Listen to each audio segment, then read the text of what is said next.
మరి ఈ రోజు ఎటువంటి విశిష్టత ఉందో ప్రేక్షకులకు తెలియజేయండి. నేటి వైశిష్యంలో భాగంగా ముందుగా ఈ రోజు నుంచి మనకి జ్యేష్ఠ మాసం ప్రారంభం. దీని గురించి ఒక 2 నిమిషాలు మాట్లాడుకుందాం.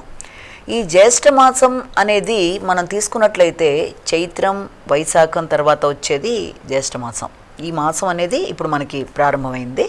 ఇక్కడి నుంచి అది ఉండే ఈ 30 రోజుల్లో కూడా ఈ జ్యేష్ఠ మాసం అనేది దాంట్లో ప్రత్యేకంగా చాలామంది ఏం చేస్తారంటే దీంట్లో వచ్చే పండగలను కూడా మనం తీసుకున్నట్లయితే విశేషించి ఇందులో వచ్చే వాటిల్లో 2 ఏకాదశులు, అలాగే మామూలుగా దీంట్లో నిర్జల ఏకాదశి అని, యోగిని ఏకాదశి అని, కృష్ణ పింగళ సంకష్ట చవితి అని, అలాగే దాంతోపాటుగా ఇంకా మనం తీసుకుంటే ఈ యొక్క ఏరువాక పౌర్ణమి, జ్యేష్ఠ పౌర్ణమి అని చెప్తారు.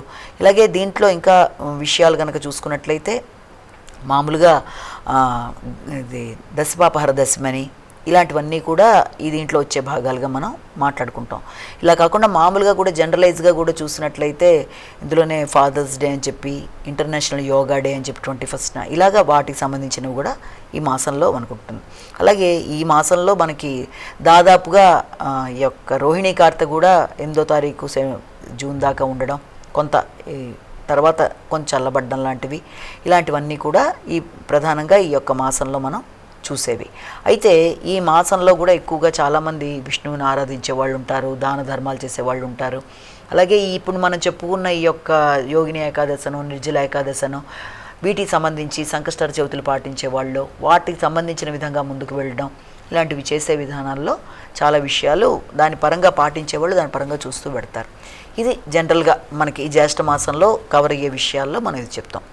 అలాగే ఈ యొక్క విషయంలోనే ఈ రోజున మనం ఏదైనా ఒక ప్రత్యేకమైన ప్రదేశం గురించి ఎప్పట్లానే ఒక స్పెషల్ ప్రదేశం గురించి కూడా మనం మాట్లాడుకోవడానికి కనుక ప్రయత్నం చేసినట్లయితే ఇవాళ మనం మాట్లాడదాం అనుకుంటున్న మరొక చల్లని ప్రదేశం ఏంటి అంటే, ఎందుకంటే సమ్మర్ కాబట్టి వీలైనంతవరకు చల్లని ప్రదేశాల గురించి కొంత మనం వెళ్ళగలిగినా వెళ్ళలేకపోయినా కొన్ని తెలుసుకోవడం బట్టి ఏంటంటే కొంత మనసు ఆహ్లాదకరంగా ఉండడానికి అనుకూలంగా ఉంటుంది. కనుక ఇవాళ మనం చెప్పుకుందాం అనుకుంటున్న ప్రదేశం ఏంటంటే, ముఖ్యంగా ఇక్కడ తమిళనాడు, కర్ణాటక ఆ ప్రదేశాలకు వెళ్ళే తమిళనాడుకి సంబంధించి మరి ఒకనొక హిల్ స్టేషన్, అంటే ఇది 2nd బిగ్ హిల్ స్టేషన్ తమిళనాడులో చెప్తారనమాట. దీన్ని ఏమంటారంటే కూనూరు అంటారు.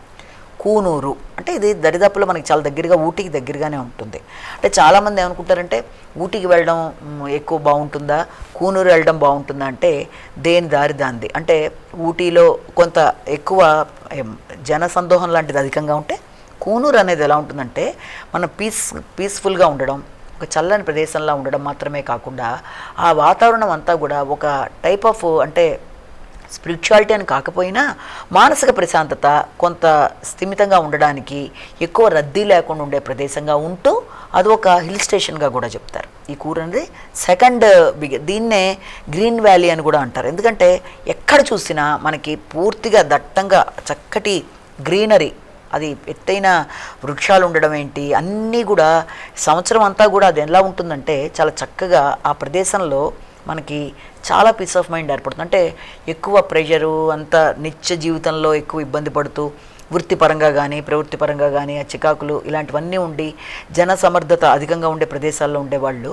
ఈ కూనూరుని ఆప్ట్ చేసి, అంటే కూనూరుని సెలెక్ట్ చేసుకొని అక్కడికి వెళ్ళడం బట్టి అది ఆ ప్రదేశంలో ఎలా ఉంటుందంటే చాలా కూల్గా ఉండడం మాత్రమే కాదు, హిల్ స్టేషన్స్ అంటే ఉండే హిల్ స్టేషన్స్లో ఇది కూడా one of the hill station. అయితే ఇక్కడ వాతావరణం ఎలా ఉంటుందంటే చల్లదనంతో పాటు ప్రశాంతత, చక్కటి గ్రీనరీ, పెద్ద పెద్ద దట్టమైన వృక్షాలు, అనేక రకాల నీలగిరి ప్రదేశంగా దీన్ని చెప్తారు. అంటే నీలగిరి అనే ప్రదేశంలోకి దీన్ని తీసుకుంటాం కాబట్టి ఊటీ అయినా ఇదైనా ఇక్కడ ఎక్కువ పొడవైన చెట్లు, అలాగే యూకలిప్టస్ చెట్లు కానీ, అలాగే దీంతో పాటుగా ఎక్కువ ప్రధానంగా ఈ ప్రదేశాన్ని దేనికి ఇంపార్టెంట్ అని చెప్తారంటే ఎక్కువ టీ తోటలు. ఇక్కడ టీ తోటలకి అత్యధికంగా ప్రసిద్ధిగాంచిన ప్రదేశంగా ఈ ప్రదేశాన్ని చెప్తారు. దీన్ని ఈ కూనూరుని, ఈ కూనూరు అంతా కూడా చల్లటి ప్రదేశం. దీనికి వెళ్ళే విధానం కూడా ఏంటంటే మనం వెళ్ళేవాళ్ళం చాలామంది తమిళనాడు దగ్గరికి వెళ్ళిపోయి కోయంబత్తూరు దగ్గరికి వెళ్ళిపోయి కోయంబత్తూరు నుంచి కొందరు ఏంటంటే మెట్టుపాళయం దగ్గర నుంచి ఈ ఊటీ మధ్యలో కూడా ఇక్కడ ఏంటంటే ఒక టాయ్ ట్రైన్ కూడా ఉంటుంది. అదొక స్పెషాలిటీ ఇక్కడ కనుక మనం చూసినట్లయితే. ఈ టాయ్ ట్రైన్లో ఆ ప్రదేశాన్ని చూసుకుంటూ వెళ్ళడం అనేది ఈ యొక్క కూనూరులో చూసేది. రెండోది ఏంటంటే ఈ యొక్క ప్రదేశంలో చాలా చక్కగా మనకి ఆహారానికి సంబంధించి కానీ అలాగే టీకి సంబంధించి కానీ ఎక్కువ ఫోకస్ కనుక చేసినట్లయితే అవన్నీ పచ్చిగా పరిచినట్టుగా ఒక తివాచీలాగా ఆ కొండ ప్రాంతంలో ఇలా పైదాకా మనకి వెడుతున్నట్టుగా ఉండే టీవీ, దాని అంతా కూడా బ్యాగులు వెనకాల వేసుకుని ఆ టీవీకి సంబంధించిన వాళ్ళు కోస్తూ ముందుకు వెళ్ళడం, ఎటు చూసినా కొండే ఆకారంలో ఉందా లేకపోతే ఆ ఆకారంలో పెంచారా అన్నట్టుగా అది చూసే కొద్దీ చూడాలనిపించేంత చక్కటి వాతావరణం. అంటే అది అక్కడ తయారవుతుంది కాబట్టి టీ తోటలకి ప్రసిద్ధిగాంచిన ప్రదేశంగా చెప్తారు కాబట్టి ఆ కూనూరులో ఆ ప్రదేశాన్ని ఒకటి ప్రత్యేకంగా చెప్తారు.